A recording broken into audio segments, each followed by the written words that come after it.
Hello guys, welcome back my YouTube channel AKS classes पर। और सभी को अवगत कराना चाहूँगा कि आज 10th क्लास की साइंस को अच्छे से अच्छे तरीके से, ठीक है, समझने का प्रयास करेंगे। जैसा कि आप सभी जानते हैं, 10th क्लास की जो साइंस है, यानी हम विज्ञान जो है इसके बारे में पढ़ने चल रहे हैं। हम बेहतर तरीके से जानते हैं, ये 3 पार्ट्स में डिवाइड है। एक रसायन, दूसरा भौतिकी या भौतिक, तीसरी है आपकी जीव। क्लियर है सभी का? ठीक। तो 3 भागों में बटी हुई है विज्ञान, और तीनों भागों को बहुत बारीकियों से समझने वाले हैं। तो सबसे पहले आज आप देख रहे होंगे पाठ 1 रसायन विज्ञान। पाठ का नाम है आपके रासायनिक अभिक्रियाएं एवं समीकरण। ठीक है, इसके बारे में डिटेल से लिखेंगे भी और डिटेल से समझेंगे भी। ठीक, जैसा कि इसमें पहली हेडिंग लिखते हैं और सभी के सभी पेन कॉपी लेकर बैठे और साथ में लिखने का अवश्य प्रयास करें। कुछ मेन हेडिंग्स हैं वो हम लिखेंगे। जैसे सबसे पहले जो पाठ का नाम है रासायनिक अभिक्रियाएं, ठीक है, एवं समीकरण। तो पहले रासायनिक अभिक्रिया देखते हैं क्या होता है। तो लिख लेते हैं हेडिंग, ठीक, रासायनिक अभिक्रिया। क्या होती है रासायनिक अभिक्रिया? ठीक है, रासायनिक अभिक्रिया होती है ऐसे परिवर्तन जिनमें, याद रखें, ऐसे परिवर्तन जिनमें, ऐसे परिवर्तन जिनमें नए गुणों वाले पदार्थों, नए गुणों वाले पदार्थों, ठीक है, पदार्थों का निर्माण होता है।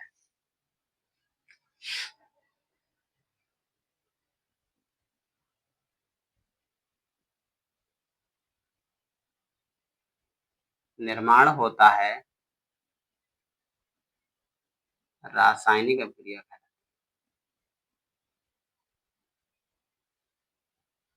रासायनिक अभिक्रिया कहते हैं या रासायनिक अभिक्रिया कहलाती है।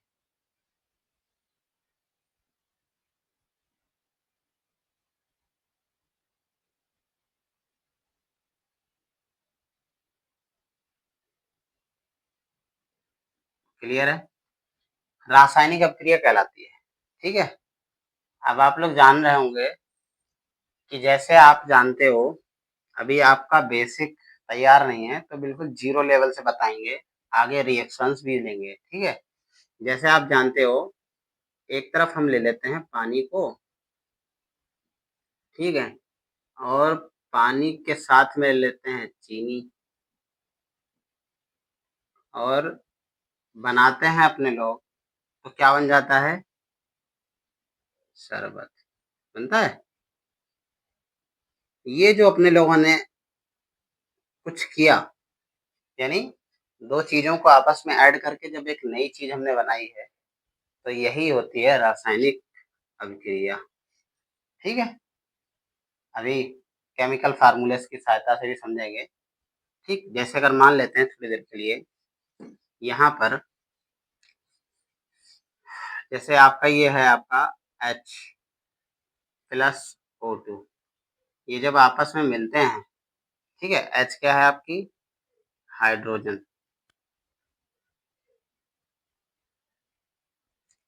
हाइड्रोजन है भाई, हाइड्रोजन। ठीक है, और ये आपका क्या है? ऑक्सीजन। हाइड्रोजन और ऑक्सीजन है। जब हाइड्रोजन और ऑक्सीजन आपस में समझौता करते हैं तब बनता है H2O। ठीक है, क्या बनता है? H2O, बहुत सारी बातें करने वाले हैं। और यहाँ पर है आपका 2, क्यों लगाया है ये भी हम बताएंगे। या यहाँ पर O के कितने हैं, 2 हैं, तो O का यहाँ 2 है, 1 है, तो 2 यहाँ दे दो, तो H के कितने हो जाएंगे, 2 2 4। ठीक, इस पर बाद में चर्चा करेंगे, लेकिन अभी सिर्फ इतना समझना है कि एक रासायनिक अभिक्रिया होती है। ठीक है,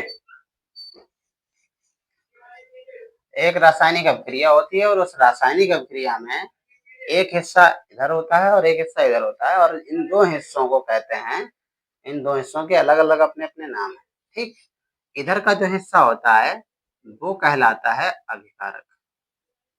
ठीक, क्या कहलाता है, अभिकारक कहलाता है। बात को याद रखें, यानी कि अभिक्रिया होने से पहले जो तत्व थे, जो पदार्थ थे, ठीक, जो आपस में अभी तक समझौता नहीं किए हुए हैं, तो उन सभी तत्वों को हम इकट्ठे ग्रुप के हिसाब से कहते हैं अभिकारक, और जो बनता है उसे कहते हैं उत्पाद। क्या ये बातें याद रहेंगी? ठीक, अब इसकी भी अभी डिटेल लिखेंगे, इसकी भी अभी डिटेल लिखेंगे। पहले इतना समझते हैं कि रासायनिक अभिक्रिया होती क्या है। इन्होंने कहा कि ऐसे परिवर्तन जिनमें नए गुण वाले पदार्थों का निर्माण होता है। राइट, अब ये देखो, यहाँ हाइड्रोजन है, यहाँ ऑक्सीजन है। हाइड्रोजन और ऑक्सीजन जब आपस में मिली तो एक नई चीज बनी जिसे कहते हैं जल। ठीक, क्या कहते हैं, जल। तो ये अभी गैसीय फॉर्म में थे और आपस में मिलकर क्या बना दिया है, एक लिक्विड फॉर्म में जल। ठीक है, तो इसका मतलब ये हुआ कि एक नया पदार्थ का निर्माण हुआ है। इस नए पदार्थ के निर्माण होने की प्रोसेस, होने की जो क्रिया है, ठीक है, उसी को कहा गया है रासायनिक अभिक्रिया। क्लियर है? तो रासायनिक अभिक्रिया में कुछ चीजें आती हैं, जैसे अभिकारक हो गया, ये उत्पाद हो गया। ठीक, तो आप देखो, तो एक हिस्सा ये यहाँ से लेके यहाँ तक है। थोड़ी देर के लिए मान लेते हैं ये दोनों हाथ हैं, ये राइट, ये लेफ्ट, मान नहीं लेते हैं, होते ही हैं। ठीक है, तो ये आपका राइट वाला है और ये लेफ्ट वाला है। तो आप भूले नहीं, लेफ्ट वाले को अपने लोग क्या कहते हैं, अभिकारक कहते हैं, और राइट वाले को उत्पाद कहते हैं। तो आइए इनकी एक एक डेफिनेशन यहाँ पे, इन्हें कैसे डिफाइन किया जाए वो भी समझ लेते हैं। तो अभिकारक क्या कहेंगे, ऐसे पदार्थ जो किसी रासायनिक अभिक्रिया में हिस्सा लेते हैं। क्या कहा, अभिकारक, हेडिंग डाल लेते हैं सभी, अभिकारक लिखेंगे सभी। ऐसे पदार्थ,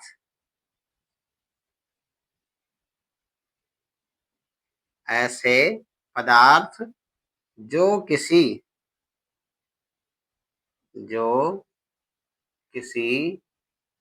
रासायनिक अभिक्रिया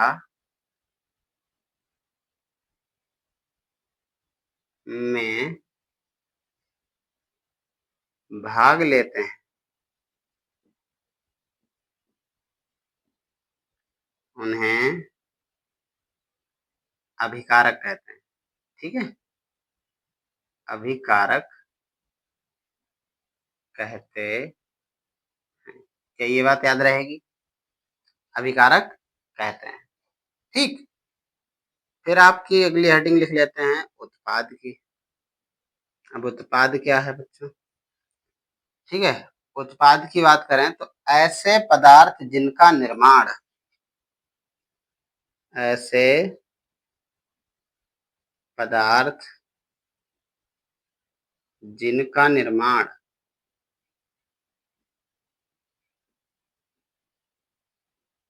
जिनका निर्माण रासायनिक अभिक्रिया में होता है।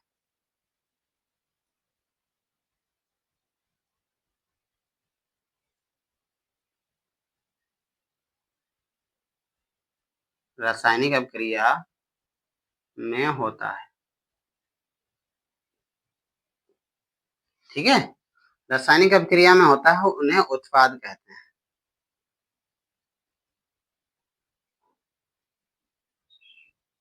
क्या ये बात ठीक है, समझ में आ गई सभी बच्चों को? बाकी रिएक्शंस आपके सामने हैं और आप समझ रहे होंगे कि किधर का अभिकारक है, किधर का उत्पाद है। लिखें सभी।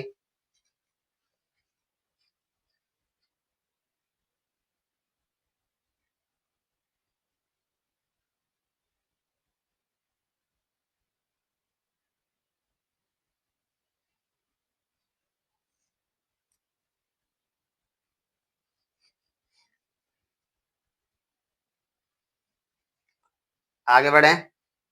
ठीक है, उदाहरण के रूप में हम कह सकते हैं, थोड़ा इनके उदाहरण भी देख लेते हैं। उत्पाद के उदाहरण ऊपर घटा दें।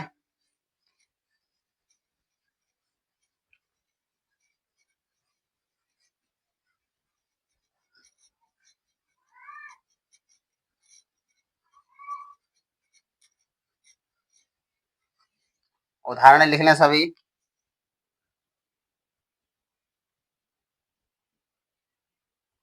उदाहरण में नंबर 1 लिखते रहें सभी, क्योंकि लिखेंगे तभी आप आगे बढ़ पाएंगे। नंबर 1 लिख लो, भोजन का पाचन।